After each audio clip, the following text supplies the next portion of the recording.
Tom Bancroft, and welcome to the Bancroft Brothers Animation Podcast. Thank you, Tony. It's good to be back.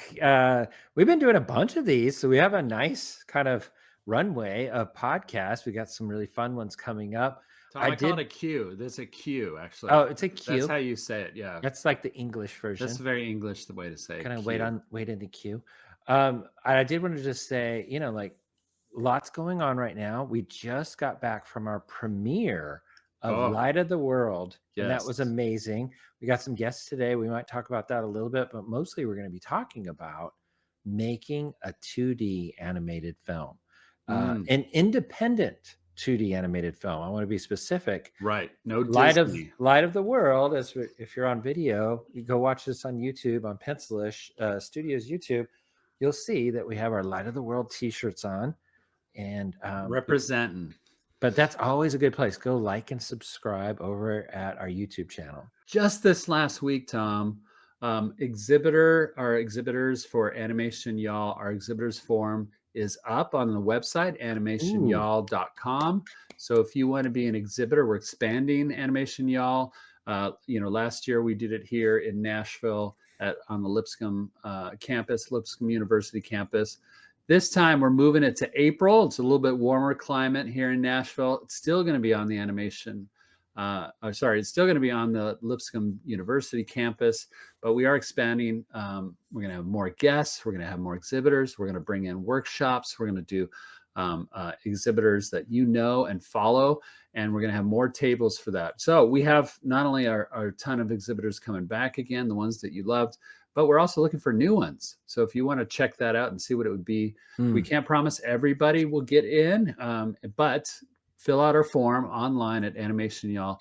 And also, Tom, the tickets are available. We're selling tickets like crazy already, and it's still early, I know, but that's very early. But I will say the VIP tickets, especially, those were hot. Those were the first to sell out our first year. But also this year, look like they're selling out first too. We probably have less than half left from what I understand. And so, they're already going really fast. Going like hot cakes, Tom. Yeah. And who doesn't like a good hot cake with maple syrup, a little butter on top, maybe a pinch of nutmeg? Yeah, that's classy. A good eating. So go check out animationyall.com. Get your tickets. It's an early bird special too. I should mention that. For a limited time, we're selling them at a lesser, cheaper, less expensive cost. Well, because to be clear, it's bigger, better, and more expensive this year. We had to go up a little bit on the prices. But get that early bird, and you probably won't notice a thing. It's going to be fine. It's all going to be fine. And you know what else is fine today? Today is a fine day to have a podcast where we talk about the completion of Light of the World with two very special guests, Tom. Tony, this podcast, we've talked about it for a couple years now. Yeah. As we were making this movie, Light of the World, we were like, one day we're going to do this podcast where we're kind of going to come together with this core creative team and say what went right, what went wrong, and to introduce those couple topics, let's bring in, first of all, I'm trying to decide. I don't want to be offensive, but I'm going to do it. I'm going to say, first of all, Pam Darley, one of our producers on Light of the World. Hi. And my producer at Pencilish Studios. Why would it be offensive to bring Pam Darley on to screen? No. Somebody's going to get offended, whoever I didn't pick first. Is that what you meant? Referring to. Yeah. Okay, thank you. I gambled.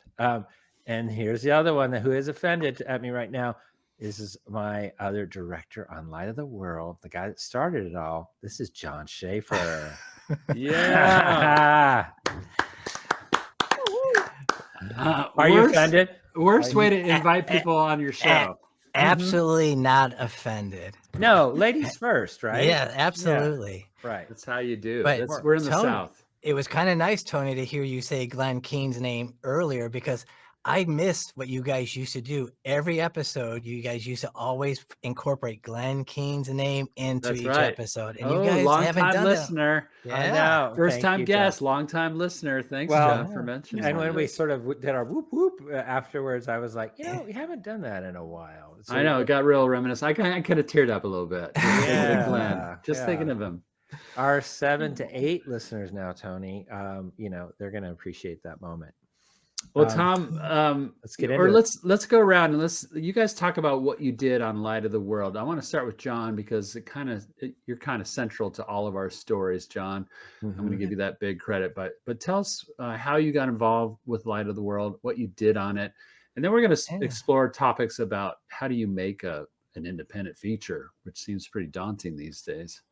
Yeah, well, I had been with the Christian Broadcasting Network for 23 years, and I'd worked on the series they created called Superbook, and that's how I met Tom. When we had to reimagine the original 80s series, Tom and Rob Corley at the time when we contracted Funny Pages to kind of reimagine what that would look like. And so I've got to know Tom for a long time, and after 23 years, I had an amazing opportunity offered to come work at the Salvation Poem Project. And actually, my job was going to be Wait, the what?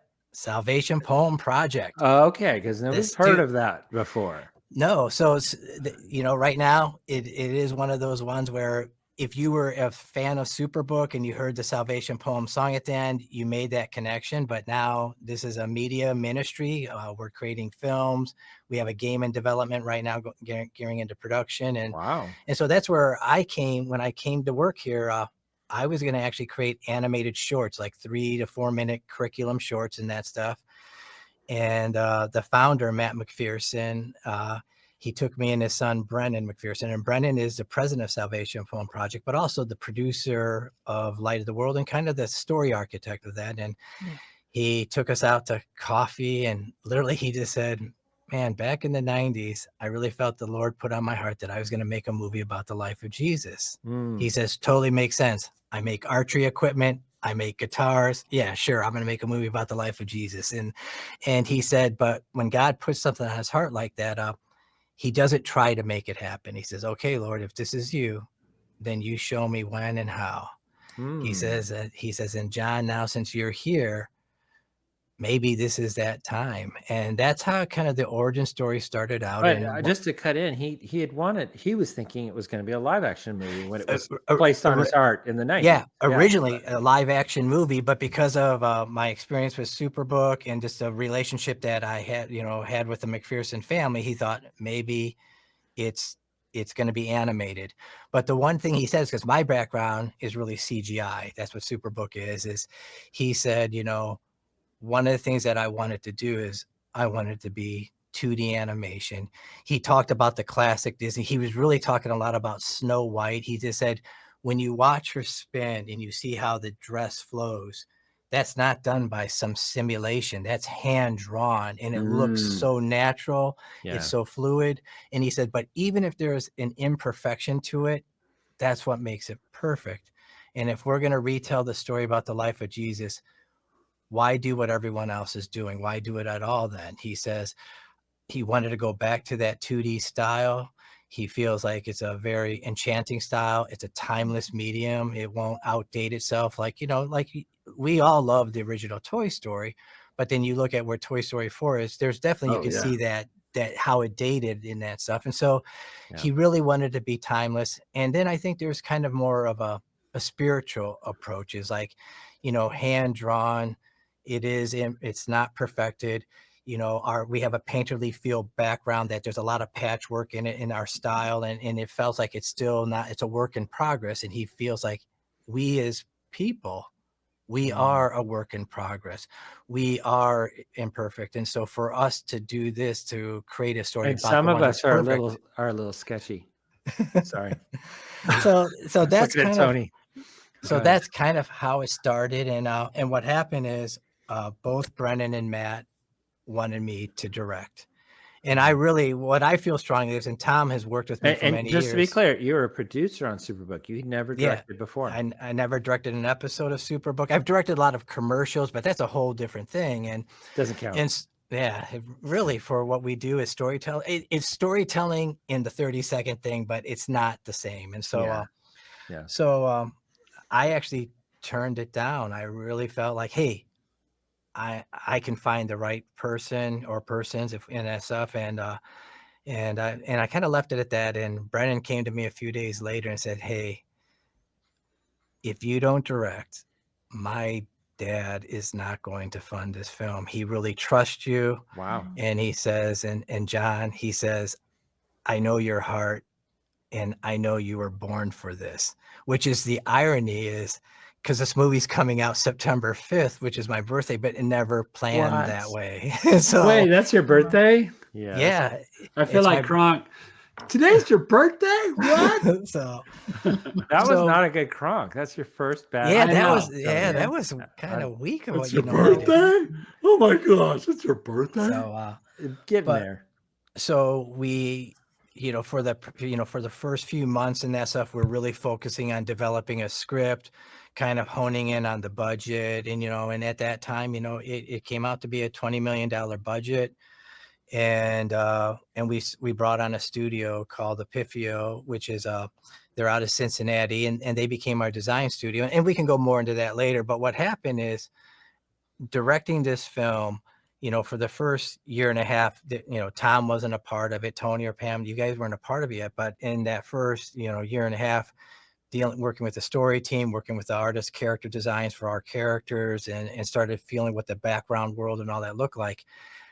Man, it got so overwhelming because literally I'm on calls and like I'm on a call for an hour and a half with the art department, but for the characters, then I jump onto another call with environment guys and just all that stuff, and still working through story.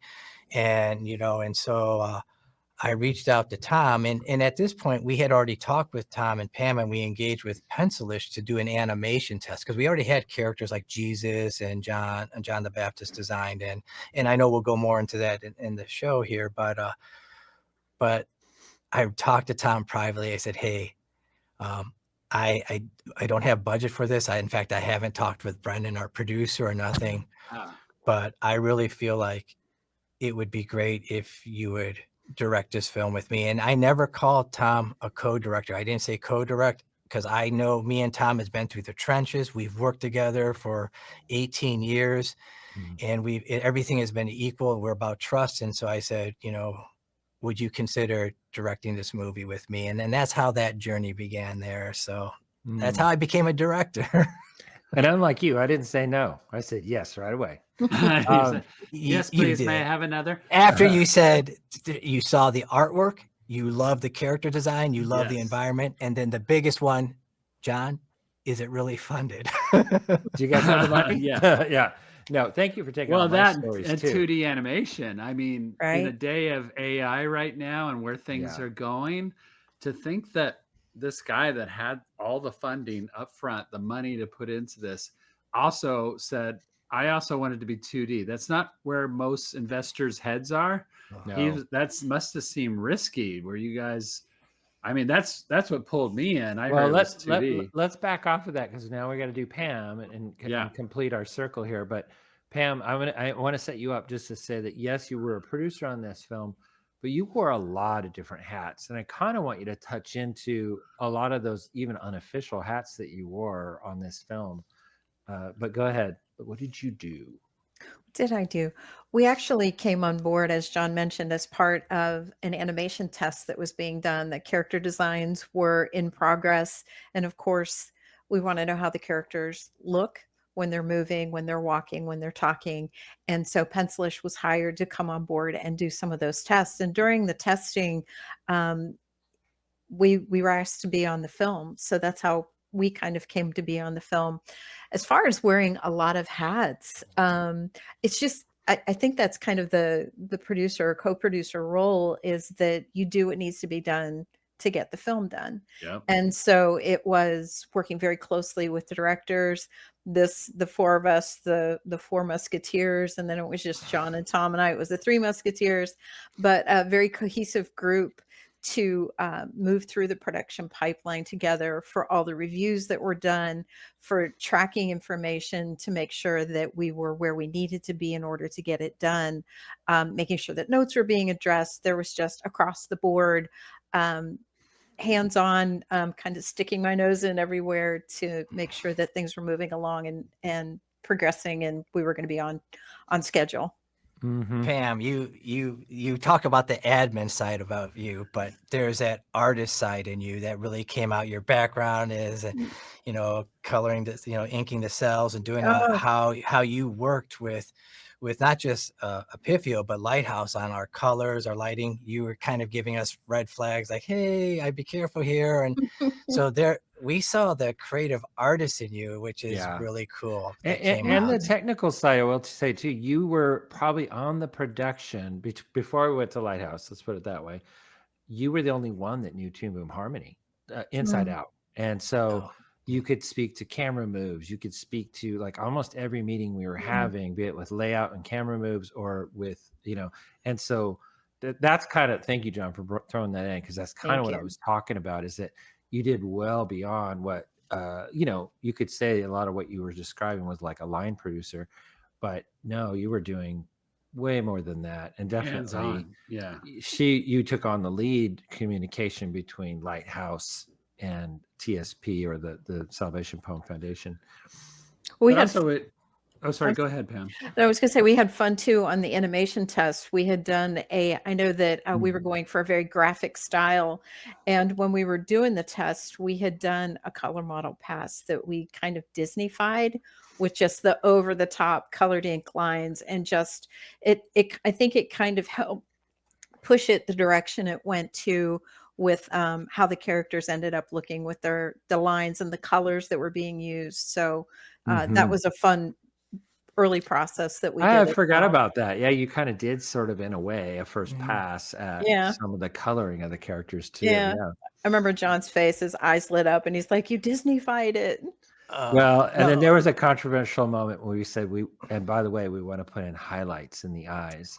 Oh, and And pupils oof, or irises Oh, and highlights, yeah. actually, this guy Tony Bancroft fought us. I thought Oh my I gosh. was still right. Go No, enjoy it in the theaters and all that, but absolutely not right. those pupils should be I'm solid taking black, that one to the very grave, Tony. graphic. No. We already Yeah. Okay. won that one. All right. Yeah, Well, I think the highlights bring life to it, and that's Yeah. what we really needed with these eyes. Tony It won is- it. see, John, Black this is dark exactly orbs. how all of our meetings went with the four of us. We would meet online all the time and look at animation together. And we'd Tom and I would outvote Tony. fight, and then John would be the tiebreaker. Peacemaker, yeah. It's true. Yeah, Yeah. It's we would true. ask Yeah. John, "What do you think, John?" Oh, wait, he's agreeing with me. Oh, I Yeah. But the other thing that was fun, Pam, working with you is like you are the Disney archivist. Like when you would bring up workbooks and kind of show us example, whether it Oh, was Lilo and Stitch or Mulan and that stuff, or model sheets, or like True. the style guide for effects and that. yeah.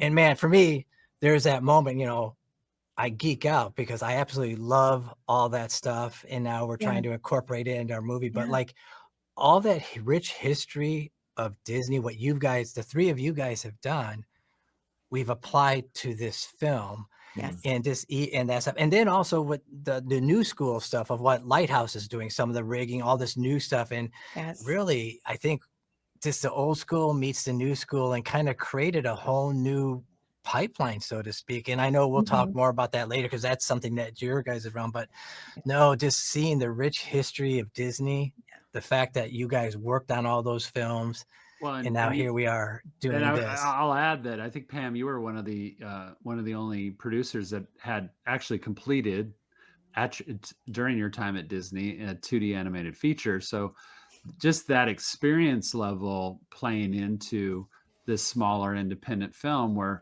Mm. almost nobody had made a 2D animated feature amongst us, I except want for to maybe jump on Tom and that I. just to say this will, and I might segue this over to you, Tony, as far as like when we came on, just to complete that circle, which is the test. Again, back to that test. We started as we were getting it animated. We hired a few animators. I did some stuff on it too, and but again, this was pre-Tony, and so we're doing the traditional hand-drawn. Well, I'll say tradigital because we were on digital tablets, of course, using Toon Boom Harmony, but still hand drawing these shots and cleaning them up. We had just a lot of questions as we were going through it, natural questions, and like we said, we're going to compliment Epifio constantly, which is they did an amazing job. The art direction was so good, But we didn't know this, but as we were making this test and working with Epifio and John, they just didn't know the questions to ask. And we were asking all these questions they didn't really have answers for because, again, we're dinosaurs. We knew the 2D pipeline. And that's what sort of, I think, kind of, John, made you kind of go, oh, I think we do need this help from Tom and Pam. The other thing we discovered was that they didn't really have an animation supervisor attached, and even a head of story. And so I'm segueing to you, Tony, which is we just, part of those decisions, the process to bring not only me and Pam on to kind of help give some guidance, just to ask the right questions, honestly, and try and seek out those answers. Then it became also like, oh, we think we need one more, which is a head of animation. And so that's when we tapped Tony. He brought his pricing down, I think, considerably. So Considerably. we could hire him. Yeah. But tell us about, now you came on, and so animation wasn't ready. You came on so early too. Yeah. Which I will just say was not only a blessing, but I think it was so important to me doing a good job as an animation director also. Like, I couldn't even imagine, looking back now, if I would have just popped in right before animation started, not knowing much about the history. So having been the head of story, co-head of story with Jason Heaton, and Jason and I got along great, and Jason was always in our story meetings. And if I remember right, he was already slated to be head of story, or was he? I can't remember. Yeah, he was moving into that direction and that stuff. So yeah. So we shared that heavy lifting and story, working with the storyboard artists and such. But more than that, speaking into the script, we were at all those early writer meetings with you guys. We did that as a group. And those story sessions, those brainstorming sessions were so valuable.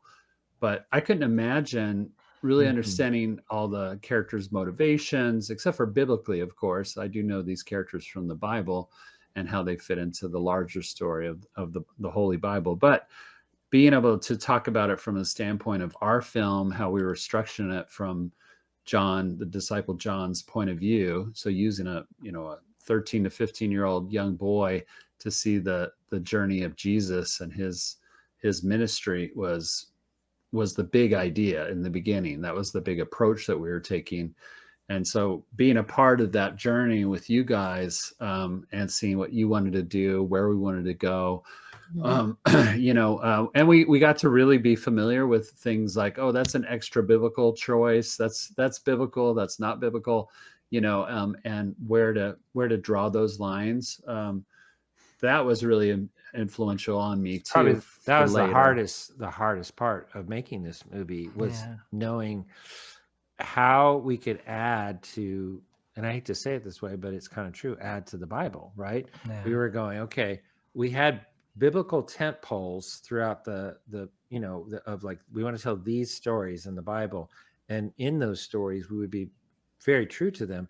But we had to have a setup at the beginning to kind of establish who John is, what is the culture that we're trying to show, the Jewish culture in Israel, and then on top of that, like where they were in the world as far as the age they were in. They were living under the Roman Empire and the oppression of the Roman Empire.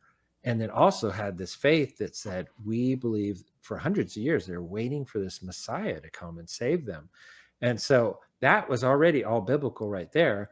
But then we could just kind of now work within that and say, well, then wait, we already know that, they're in a fishing culture in Capernaum. And so the dad would be a fisherman. We already know biblically that they were all fishermen basically.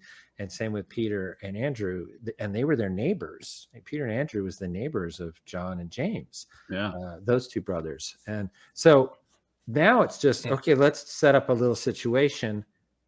And go ahead, John. But I was going to say, to talk about what you and Tony had just talked about, people, one of the questions I get asked the most is, what was the hardest thing about this movie, being a first time director and all that. And actually the hardest, it wasn't the technical stuff. It wasn't the visual creative stuff, because you guys were on board. We had Epifio, we had strong teams. It came down to when Matt McPherson approved the budget. This film is $20 million. and he's funding this movie himself. And so when he approved the budget, I just asked him, Matt, what does failure look like to you? And he said, failure looks like you guys create a beautiful movie that everyone loves, but no ministry will use. And because this film, though it's releasing theatrically, I mean, it's releasing in the US starting September 5th. It's going to be in like a dozen countries by then. By December 11th, it will be in 33 countries, and we're adding more countries right now. It's kind of become this phenomenal thing that is beyond our imagination. And but once it does its theatrical run, come early next year, we're releasing this film to all ministries to use. And so for Matt to say, if no ministries will use this, you guys failed. And that's why finding that right balance of entertainment and trying to stay true to scripture. And I think, Tony and Tom and Jason, all three of you guys, I would always be that kind of, I'm uncomfortable going this way. But you'd rope us in sometimes. But what happened is you guys found that way. You found a way to where, hey, it's not offensive. It's not some silly gag, but let's kind of, because the tone early on before Tom, when you came on board, the story team and that stuff would ask me, hey, do you have a tone for this movie? What would you reference as a tone for this film? And I said, it's Back to the Future meets the Goonies. And, See, everybody thinks you're going to say Prince of Egypt or something, right? No, it was literally Back to the Future and Goonies. And Goonies is because you see this, it's a family movie, this family's in a dilemma, things like that. And so, but also like, Doc Brown, he's this eccentric character, but there's moments he's very heartfelt to Marty. And then also at the same time, he can be very stern and firm. And that was kind of the direction in our style to go into John the Baptist. When Tom came on board and when he did that animation test, there's Rafiki now. There's a little bit of this. So we started seeing it change and evolve and all that. But just, it was amazing working with you guys, especially, Jason and David, the writer too, is finding that balance of, hey, you can be funny and you can still stay true to scripture. And that's something I really learned from you guys, because finding that balance, of that. And I think that's what most people, when they see the movie or the trailer, going, man, I didn't think it was going to be funny. I didn't think it was going to be so heartfelt. And that's what I love is when we have screened it for ministry partners. And these are people that are, and generally they're nonprofit and they're doing biblical stuff 24/7. That's their job. And we screen the movie for them. That first couple gags, they just it's an awkward laugh. They didn't see it coming. They're all like, I can laugh at this. And I can laugh like I'm watching like a Sony or a Disney movie or something like that. Oh, wait, it has entertainment value to it. I mean, but that was like Tom and I have, and Pam, with our experience being at Disney, we would always talk about, how do you do something and give it entertainment value. I remember when I first came on, Tom, you described it as, what if we made this film so that it was, how did you say it? Like a storybook version of a 90s film without music. Although you did try and get songs in there for a long time. A 90s Disney film, to be specific. Yeah. But a 90s, and it's 2D, like a 90s Disney film. Yeah. But it has the heart. It has the humor. It has, it has the great, pathos and action adventure elements to it too.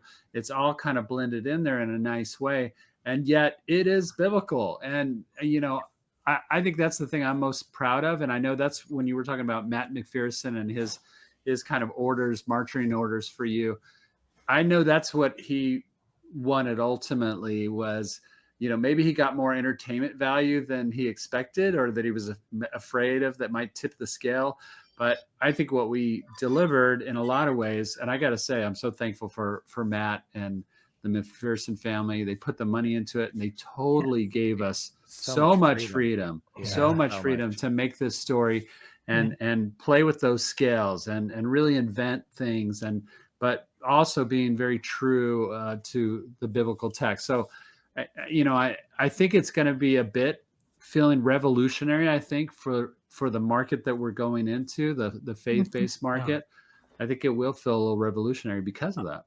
Oh, we get like right now. I love reading what people write on Instagram. People will say, you know, I'm an atheist. You're not going to convert me, but looking at this art, you But I got wanna my see it. ticket. Wanna You, see you- it. you got my ticket. You know, all I this, know. and we've been seeing more and more then. And so people are, you know, I think what an amazing way to introduce Jesus through an amazing, beautiful art. Yes. Beautiful animation that brings back that nostalgic feel of the 90s and all that. And so that's a part exciting. But Tony, I do have to ask you a question Okay. because you were at that time, you get hired, you're the head of story, knowing you're going to move into director of animation. Tom and I and Pam, we're not even aware of this. But there's obviously this meeting you're having with the other head of stories, with the editor, with Daniel, the co-producer from Epifio, that you're having this meeting.